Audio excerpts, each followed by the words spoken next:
Polisi sudah menetapkan Peggy Setiawan sebagai tersangka kasus pembunuhan Vina Eki. Tapi keterangan rekan kerja Peggy menyebut Peggy ada di Bandung saat peristiwa terjadi. Bagaimana mengurai kasus ini sehingga bisa terang benderang dan juga memberikan rasa adil bagi pihak keluarga Vina. Kami akan membahasnya malam hari ini bersama pakar hukum pidana Jamin Ginting dan penasihat ahli Kapolri Arianto Sutadi. Pak Arianto, selamat malam. Bang Jamin, selamat malam. Selamat malam semuanya. Selamat malam Bang Ari. Saya mau ke Bang Jamin dulu. Bang Jamin, ini kan setelah Peggy ditetapkan sebagai tersangka otak pembunuhan Vina dan juga Eki, belakangan muncul dari pihak teman maupun keluarga meyakinkan bahwa Peggy itu sebenarnya tidak terlibat karena berada di Bandung, bukan di Cirebon, di TKP kejadian pembunuhan Vina. Jadi kalau rangkaian demi rangkaian yang dilihat sampai dengan sekarang, gimana Bang Jamin lihatnya? Ya, dalam konteks pembuktian pidana itu, kita kan mau mengungkapkan kebenaran material. Nah, kebenaran material itu bisa ditentukan dari beberapa faktor, saksi dan juga alat bukti lain. Contohnya yang paling tepat adalah dalam teknologi sekarang CCTV. Ya, nah jadi ini kelihatannya dari awal kurang cukup bukti ya untuk membuktikan adanya suatu perbuatan pidana. Walaupun kita ketahui dalam putusan pengadilan sudah ada yang dipidana, bahkan disebutkan beberapa orang yang bersama-sama dengan mereka. Tetapi realitanya orang-orang yang belum sekarang dijadikan ditersangka atau dibawa pengadilan ini, mereka bingung pakai bukti apa, padahal semua sudah mencabut keterangannya terkait dengan hanya cuma satu saja, yaitu keterangan saksi. Saksinya juga sudah dicabut keterangannya, sehingga membingungkan kepolisian untuk menyatakan ini das bukti apa yang kita gunakan. Makanya harus dilihat adanya CCTV di situ. Siapa pelaku sebenarnya begitu, Masalah ini kan kejadiannya 8 tahun yang lalu ya, belum tentu pada saat itu ada CCTV di area pembunuhan TKP. Saya pernah mendengar, mungkin saya salah, bahwa pengacara beberapa tersangka itu mengatakan ada CCTV yang harus diungkapkan pada saat itu, yang belum diungkapkan. Nah, itu pernah disampaikan, saya dengar itu. Tapi saya nggak tahu apakah itu benar-benar ada atau hanya cuma disampaikan. Tapi yang paling penting, ada 2 orang yang dianggap sebagai DPO. Saya nggak tahu proses DPO-nya seperti apa. Sepengetahuan saya, berdasarkan Perkap, kalau sudah orang di DPO kan, itu sudah jadi tersangka. Dan kalau tersangka tidak bisa diabaikan begitu saja. Harus di SP3 kan begitu. Makanya kalau sampai sudah ada jadi tersangka, lalu tiba-tiba dihapus begitu saja DPO-nya, saya agak mencurigakan ini ada sesuatu hal yang kurang tepat untuk bisa dipublikasikan kepada publik supaya publik paham. Artinya ada sesuatu. Ya, apalagi kalau sudah ada dalam putusan pengadilan, lalu dikatakan pelakunya ada 3 orang lagi yang belum ditangkap, 1 ditetapkan sudah ketemu, 2 lagi tidak ditemukan tetapi dibiarkan saja. Karena dalam konteks pidana itu bisa menghilangkan itu karena daluarsa ya, daluarsanya penuntutan, bukan karena dihilangkan begitu saja tanpa ada aling-aling gitu kita bilang. Kalau gitu langsung ditanyakan ya kepada penasihat ahli Kapolri Pak Arianto, ini yang dipertanyakan juga publik bukan hanya Bang Jamin. Ini kenapa tiba-tiba ada penghapusan 2 DPO padahal putusannya sudah tetap begitu ya, berkekuatan tetap bahwa ada 3 DPO pembunuhan Vina. Ya, saya akan mengomentari dari sudut pandang saya sebagai mantan penyidik ya, kebiasaan-kebiasaan yang terjadi di dalam suatu penyidikan. Kalau tadi Bang Jamin sudah menyampaikan pada secara teoritis, saya sekarang dalam prakteknya. Masalahnya ya, DPO itu dulu ya, itu kan dulu disebutkan oleh hanya berdasarkan waktu itu ya, kesaksian daripada 5 orang yang sudah divonis itu. Sehingga polisi yakin bahwa itu kuat itu mereka itu, yang 3 orang itu disebut sebagai DPO itu kan. Kemudian proses berjalan dan itu berkas sudah sampai ke pengadilan dan diproses dan diputus, yang 8 orang itu ternyata dihukum dan sudah sampai ingkrah. Tetapi kemudian keterangan yang saat tadi disampaikan Pak Jamin tadi, keterangan yang menggigit ya istilahnya kalau dalam penyidikan itu, 3 orang itu kemudian dicabut. Sehingga polisi waktu itu kan kehilangan daya untuk mengejar mereka. Itu dalam penyidikan gitu ya. Dan kemudian dengan adanya diputus inkrah 8 orang itu, maka polisi merasa bahwa itu tugasnya sudah puas. dia lengah bahwa di dalam putusan itu juga disebutkan 3 DPO itu tadi. Tapi sebagai penyidik ya Bu ya, kalau seandainya dia meneruskan itu tadi, dia kan daya yang untuk dikejarkan untuk DPO itu tadi kan keterangan saksi itu. Sedangkan keterangan saksi itu sudah cabut, maka dia kalau seandainya dia itu ngejar pun dia merasa sia-sia polisi itu. Tapi Sehingga masalahnya waktu kan itu baru kemarin polisi yang bilang bahwa sebentar. ini fiktif. Sebentar gitu ya. Jadi kemudian kan tidak diteruskan gitu. Nah sekarang ternyata setelah beredar film itu dan sebagainya dan kemudian pernyataan sana, kelihatan sekali bahwa dulu tuh salah tangkap dan sebagainya. Kan gitu kan? Kemudian karena desakan daripada itu ya keluarga korban dan sebagainya, desakan publik juga itu kenapa kok DPO sekian kok nggak ketangkep-tangkep, akhirnya polisi ambil action melanjutkan kerja untuk mencari DPO itu tadi. Dan kebetulan ditambah lagi kesaksian baru ya yang disampaikan kemarin 24 Mei itu untuk menentukan bahwa itu sebagai DPO. Dan sekarang sudah dijawab oleh polisi dan kemudian ditangkaplah itu. Tapi kemudian di sini kemarin disampaikan bahwa polisi mengatakan bahwa yang memenuhi syarat untuk dijadikan tersangka dan DPO itu hanya ini. Karena dulu ya, ini istilahnya dari Dirkrim yang mengatakan. Karena itu dulu mereka tuh asal sebut saja Pak katanya gitu. Oke lah, saya waktu itu juga tidak ngeh ya bahwa ini akhirnya menjadi suatu berkepanjangan gitu ya. Saya kira ini merupakan suatu tantangan bagi Polri ya Pak. Ya, harus bisa menjelaskan kepada mereka itu karena secara hukum yang 3 DPO itu kan harusnya dikejar menurut kan teorinya. Tapi kenapa kok nggak dikejar? Nah kemarin sudah diterangkan kan bahwa yang dikejar itu ketangkap 1, tapi yang 2 itu kemudian tidak dijadikan DPO. Sayangnya nggak dikasih penjelasan. Gitu. Ya, Tetapi kalau saya lihat ya dari semangat penyidik, ini penyidik ini melakukan apa yang mestinya dituntut masyarakat itu sekarang lagi dibuktikan untuk itu ya. Oke lah, menurut saya sekarang lihat aja bagaimana perkembangan pada yang satu ini, Peggy ini. Peggy ini pun sekarang kan dibantah bahwa itu bukan tidak bersalah dan sebagainya. Kan gitu kan? Ya jadi intinya gini. Pak Rianto sebentar, kalau gitu saya tanyain pandangan dulu ya sama Bang Jamin ya.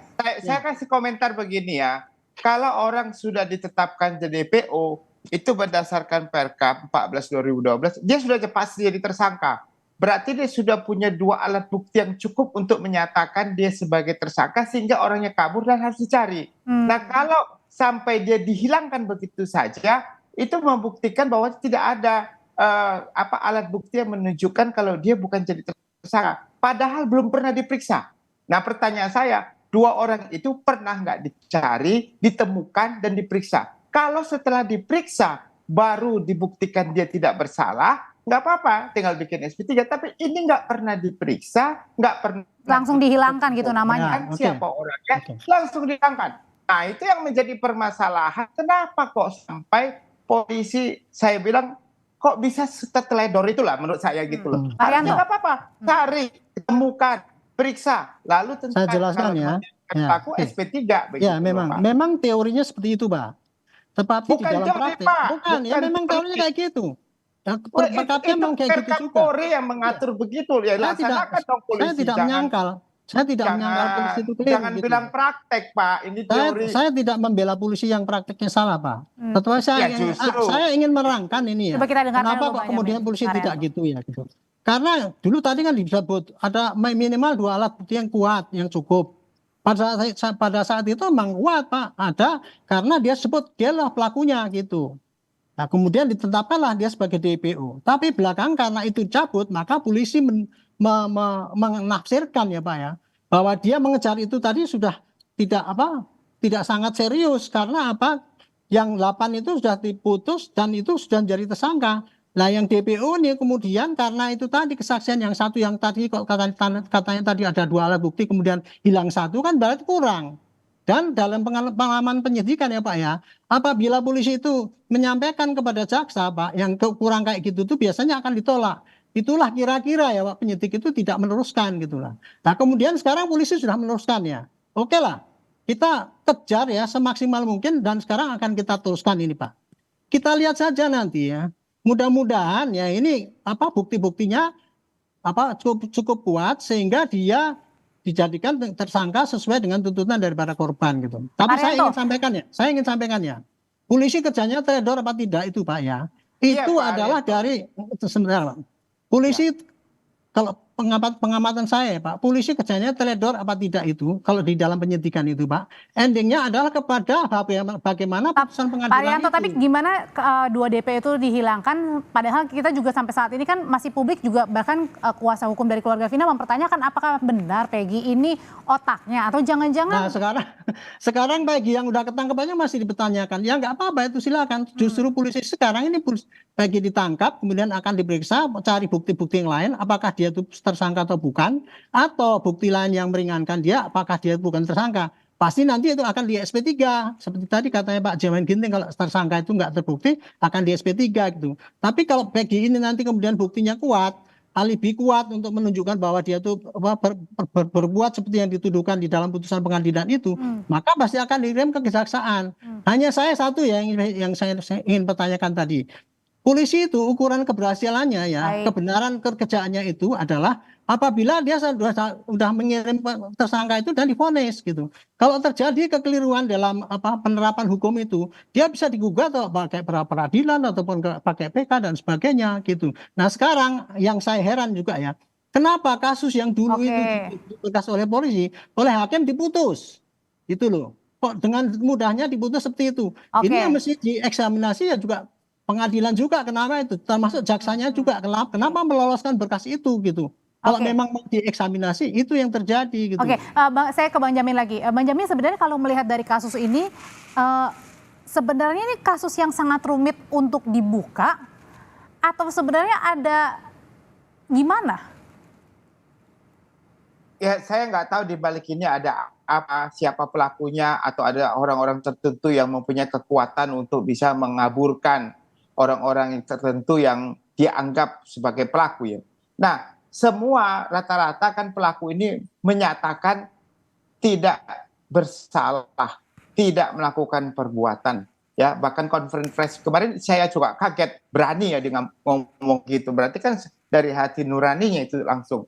Nah, yang harus diperhatikan di sini, walaupun mereka sudah divonis 8 orang tersebut, 3 orang ini kan harus dikonfrontir. Dikonfrontir artinya dipertemukan, ditanya satu persatu, nanti ketahuan begitu apakah memang benar-benar dia atau tidak. Kalau alibinya mengatakan pelaku cenderung untuk bilang saya nggak pelaku, ya nggak apa-apa, tinggal alat bukti aja nanti yang tinggal membuktikan. Tapi kalau tidak cukup alat bukti untuk itu, tapi karena mereka harus dipaksakan mengaku, itu juga salah dalam prosedur pemeriksaan ya, tidak boleh dilakukan seperti itu. Lebih parahnya lagi, sudah ada namanya di putusan, sebagai DPO, sebagai tersangka langsung dihilangkan begitu aja, itu salah. Itu salah. Itu 100% Bang Jamin, salah dalam ketentuan acara pidana. Ya, ini kan dari kuasa hukum keluarga Peggy juga mau mengajukan pra peradilan ya. Kalau tadi ditanya ke kuasa hukum juga katanya sedang menyiapkan bukti, ada bukti saksi minimal 5 orang yang mengetahui pada saat kejadian Peggy berada di mana. Ditambah juga ada selip gaji begitu. Nah, apakah bukti-bukti ini juga kemudian untuk memperkuat nanti pada saat di pra peradilan untuk mengungkap benar nggak Peggy ini terlibat? Ya, pra peradilan itu kan menetapkan, dia tidak sah dalam menetapkan tersangka karena tidak cukup 2 alat bukti. Tidak cukup 2 alat bukti. Nanti bisa dibuktikan di pra peradilan bahwa penetapan tersangka PG ini tidak cukup 2 alat bukti. Nah, nanti tinggal alat buktinya apa? Kalau nanti dicatakan putusan pengadilan, adakah nggak menyebutkan nama dia dalam putusan tersebut, dalam pengadilan tersebut? Saksi, adakah menyebut nama dia? Kalau nggak ada saksi yang menyebutkan nama dia sebagai pelaku, tidak melihat, mendengar dia ada di situ, dan tidak ada alat bukti lain, berarti nggak cukup untuk menetapkan dia jadi tersangka. Kemungkinan hakim akan membebaskan dia gitu, dan penetapan tersangkanya jadi tidak sah begitu. Oke, kalau gitu singkat dari Pak Arianto, Pak, rekomendasinya apa sih? Apa perlu dilakukan audit internal juga nih terkait dengan penyelidikan? Kalau saya audit internal tidak perlu karena hasil kerja polisi sudah diukur dengan keberhasilan dia memenjarakan orang itu. Kemudian yang kedua, kalau memang polisi itu salah, bisa dituntut pra peradilan, silakan ya. Untuk sekarang ini ya, polisi menghilangkan 2 DPO, diperadilan aja bahwa itu salah. Kalau kata Pak Jamin tadi salah, koreksi dengan hukum, tidak hanya diomongkan di satu media gitu. Termasuk juga kalau ini Peggy dianggap salah tangkap, boleh ajukan ke pra peradilan, kita membuka kok. Dan kita ya polisi itu mencari sekarang saksi-saksi yang mendukung maupun yang menolak. kumpulkan jadi satu. Nanti kemudian akan diserahkan pada jaksa, dianalisis apa kita memenuhi tuntutan apa tidak. Jadi polisi ini kerjanya sekarang ya cuma mengumpulkan barang bukti semaksimal mungkin, tapi secara adil ya. Yang saya sarankan pada polisi secara adil, secara transparan, sehingga rakyat tidak hanya selalu menohok polisi terus. Kalian sudah kerja capek-capek dengan serius, tidak memihak, tapi masih dituduh sebagai polisi yang memihak. Itu yang saya sampaikan kepada publik melalui TV ini. Ya, dan yang paling penting adalah memenuhi rasa keadilan juga bagi Vina dan keluarga ya. Terima kasih Pak Arianto, terima kasih Bang Jamin Ginting. Terima kasih Pak Arianto. Terima kasih.